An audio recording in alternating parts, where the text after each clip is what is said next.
नमस्कार दोस्तों, इस वीडियो में जानने वाले हैं कोशिका यानी सेल के बारे में फुल डिटेल से जानने वाले हैं। आप लोगों के लिए जो है खान सर के जो वीडियो है उसका स्क्रीनशॉट लेकर के इस वीडियो में बताने वाले हैं, जिससे कि आपको और भी अच्छी तरह से समझ में आने वाले हैं कि खान सर जैसे पढ़ाते हैं उसी वीडियो को जो है यानी कि उसी का स्क्रीनशॉट लेकर के आपको बताने वाले हैं, जिससे आपको और भी अच्छी तरह से समझ में आने वाला है। तो वीडियो पर लास्ट तक बने रहिए और पूरा देखिए, तभी आपको अच्छी तरह से समझ में आएंगे और बिल्कुल आसान भाषा में समझेंगे। ये पार्ट 1 है, आप लोग वीडियो को पूरा देखिए। वीडियो को जो है आप लोग पूरा जरूर देखिएगा, तभी आपको अच्छी तरह से समझ में आएंगे क्वेश्चन। सबसे पहले कोशिका। कोशिका को कहा जाता है सेल। कोशिका को कहा जाता है सेल। और ये जो है यहाँ पर दिया है। सबसे पहले आप लोग ये जान लीजिए कि इसका जो है कोशिका का बायोलॉजी नाम जो है ये होता है साइटो, और इसका अध्ययन जो है ये कहलाता है साइटोलॉजी, यानी कि कोशिका का अध्ययन ही ये कहलाता है साइटोलॉजी। और इसका खोज या जनक कहलाता है रॉबर्ट हुक। और रॉबर्ट हुक को जो है कोशिका का जनक भी कहा जाता है और इसका खोजकर्ता भी कहा जाता है। और इसके बाद जो है कोशिका का जीवित कोशिका जो होता है इसके खोजकर्ता को कहा जाता है एंटोनिवान या ल्यूवेनहॉक। ये दोनों जो है इसके जीवित कोशिका के खोजकर्ता हैं। और कोशिका सिद्धांत का खोज जो है ये क्या था, स्लाइडेन और स्वान ने। स्लाइडेन स्वान ने ये कोशिका सिद्धांत का खोज किया था। और पूरे जीव जंतु में सभी चीज़ों में जो है, पूरे विश्व में जो है सभी चीज़ों में जो सबसे छोटी कोशिका जो होती है ये होती है माइकोप्लाज्मा। माइकोप्लाज्मा सबसे छोटी कोशिका होती है पूरे विश्व में, जो है जितने जीव जंतु है सभी में सबसे छोटी कोशिका होती है। और सबसे बड़ी कोशिका होती है पूरे जीव जंतु में शुतुरमुर्ग का अंडा, इसमें जो है सबसे बड़ी कोशिका होती है। ये मानव में नहीं, पूरे जीव जंतु में होती है। और अब आप लोगों को बता देते हैं कि मानव में सबसे छोटी कोशिका कौन सा होता है। तो मानव में सबसे छोटी कोशिका जो ये होता है स्पर्म का, और मानव में सबसे बड़ा कोशिका होता है अंडाणु का। और मानव में जो सबसे लंबी कोशिका जो होती है या सबसे लंबी कोशिका ये न्यूरॉन होती है, जिसे तंत्रिका तंत्र कहा जाता है। और कोशिका विभाजन रहित जो है ये न्यूरॉन में ही होता है, कोशिका विभाजन न्यूरॉन में। और तेज विभाजन जो है ये लिवर में होता है, कोशिका का तेज विभाजन।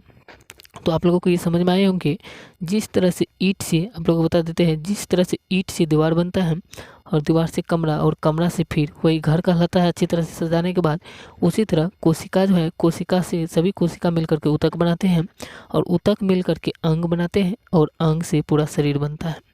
तो आप लोग आसानी से समझ गए होंगे। और आप लोगों को बता देते हैं हम कि कोशिका के प्रकार क्या सब हैं। तो कोशिका के कुछ प्रकार हैं जो आप लोगों को जानना बहुत ही ज़रूरी है।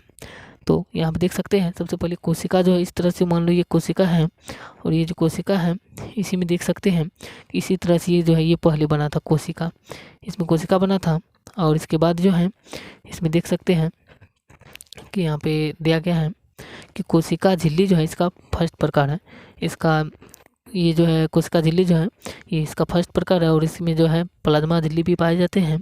कोशिका झिल्ली को ही प्लाज्मा झिल्ली भी कहा जाता है। और ये जो है ये पादप तथा जंतु दोनों में पाए जाते हैं, यानी पादप कोशिका में भी और जंतु कोशिका में भी पाया जाता है। और इसमें जो है कोशिका झिल्ली में जो है प्रोटीन का बनना होता है, और कोशिका के सभी अंग इसी झिल्ली में रहते हैं। कोशिका के जितने भी अंग होते हैं इसी झिल्ली में रहते हैं। आप लोगों को बता देते हैं कि कोशिका झिल्ली किसे कहते हैं और प्लाज्मा झिल्ली किसे कहते हैं। तो ये जो है ये पहले कोशिका था। और इसके बाद जो है यहाँ पर आपको जो गिट्टी गिट्टी जैसा दिख रहा है चारों साइड से, ये जो है यही है कोशिका झिल्ली, इसी को कोशिका झिल्ली कहा जाता है। और ये जो है कोशिका झिल्ली कहलाता है। तो ये समझ गए होंगे। इसके बाद जो है इसका दूसरा प्रकार है कोशिका का, ये है कोशिका भित्ति। तो कोशिका भित्ति जो है ये जो है सिर्फ पादप में पाई जाती है, यानी कि सिर्फ जो है पेड़ पौधे में पाए जाते हैं कोशिका भित्ति। और ये जो है ये सेल्यूलोज का बना होता है कोशिका भित्ति। और ये इसका काम है कि सुरक्षा तथा आकार प्रदान करना, सुरक्षा प्रदान करना और आकार प्रदान करना, जिसे पैर के छाले जो होते हैं उसी को कहा जाता है।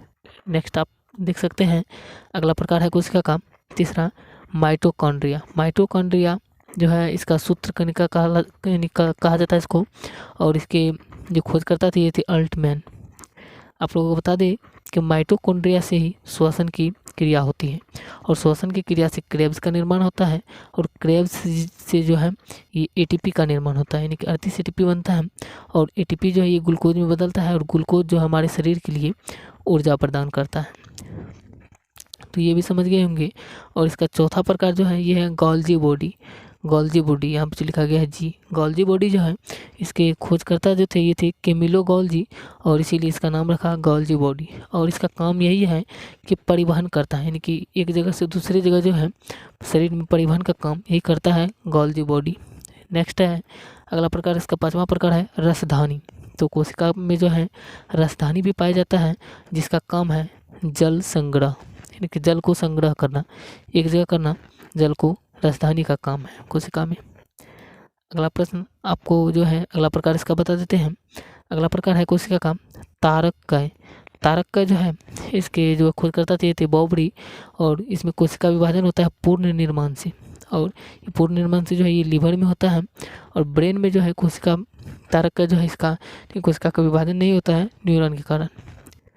अगला आप देख सकते हैं प्रकार इसका है अंतःप्रद्रवी जालिका।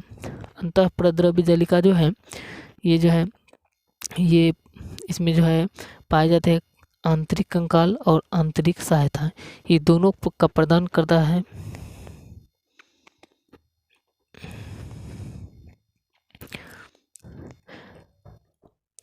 अगला प्रकार है सातवां प्रकार अंतःप्रद्रवी जालिका। इसके प्रकार जो है ये आंतरिक कंकाल और आंतरिक सहायता। आंतरिक कंकाल और आंतरिक सहायता जो है ये अंतःप्रद्रवी जालिका का काम है करना, और इसे जो है ये कहा जाता है स्मूथ ईयर और राउथ ईयर। तो स्मूथ ईयर का मतलब हुआ वसा निर्माण, और राउथ ईयर का मतलब हुआ प्रोटीन निर्माण। लेकिन इस साइड में देख सकते हैं ये है वसा निर्माण करने का काम यहाँ पर होता है, और इस साइड में जो है यहाँ पर होता है प्रोटीन निर्माण का काम, यहाँ पर आप देख सकते हैं। तो इस तरह से आप लोग ये भी समझ गए होंगे इसका प्रकार। अब आप लोगों को बता देते हैं अगला प्रकार, यानी कि आठवां प्रकार इसका क्या है।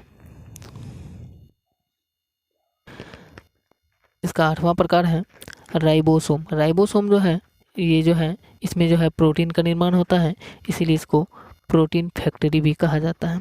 और इसके दो प्रकार है, पहला प्रकार में जो है 70S पाए जाते हैं जिसे छोटा कहा जाता है, और दूसरा में है 80S पाया जाता है जिसे बड़ा कहा जाता है। और छोटा जो है 70S को प्रोकैरियोटिक कोशिका कहा जाता है, और 80S को यूकैरियोटिक कोशिका कहा जाता है।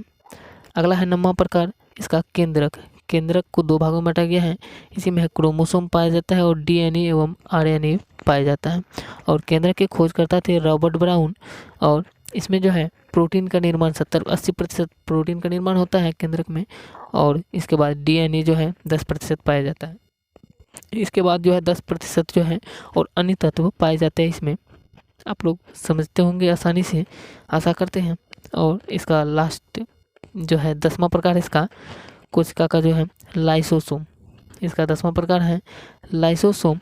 ये हम देख सकते हैं इसके जो है खोजकर्ता थे ये थे डी डुबे, और इसका काम है जल अपघटन एंजाइम का, यानी कि जल अपघटक एंजाइम जो है ये लाइसोसोम के में ही पाया जाता है, यानी जल का अपघटन एंजाइम जो करता है, और इसलिए इसको कोशिकीय पाचन भी कहा जाता है।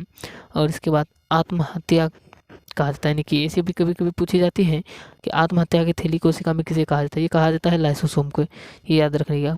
और इसमें जो है आरबीसी में लाइसोसोम नहीं होता है, रेड ब्लड सेल्स जो होता है इसमें लाइसोसोम नहीं होता है, और इसमें जो है इसलिए यह जो है SPLWN जो है ये स्प्लिन यानी पीढ़ा या तिल्ली में जाता है। तो ये भी समझ गए होंगे। अब इसका लास्ट प्रकार बता देते हैं 11वां प्रकार। 11वां प्रकार देख सकते हैं कोशिका का जो है सेल कोशिका को कहा जाता है, और कोशिका 11वां प्रकार है जीव द्रव। जीव द्रव जो है इसके जो है दो प्रकार हैं, जिसमें 80% जल पाया जाता है। जीव द्रव में जो है 80% जल ही पाया जाता है, और इसके दो प्रकार हैं, पहला है कोशिका द्रव और दूसरा है केंद्रक द्रव। ये दोनों जो है जीव द्रव के ही प्रकार हैं, जिसमें 80% सिर्फ जल ही पाया जाता है। आशा करते हैं आप लोगों को अच्छी तरह से समझ में आए होंगे। अगर वीडियो अच्छा लगे है तो वीडियो को लाइक शेयर कीजिए, चैनल पे नए हैं तो चैनल को सब्सक्राइब भी कीजिए इस तरह के और भी नए नए वीडियो देखने के लिए। जय हिंद।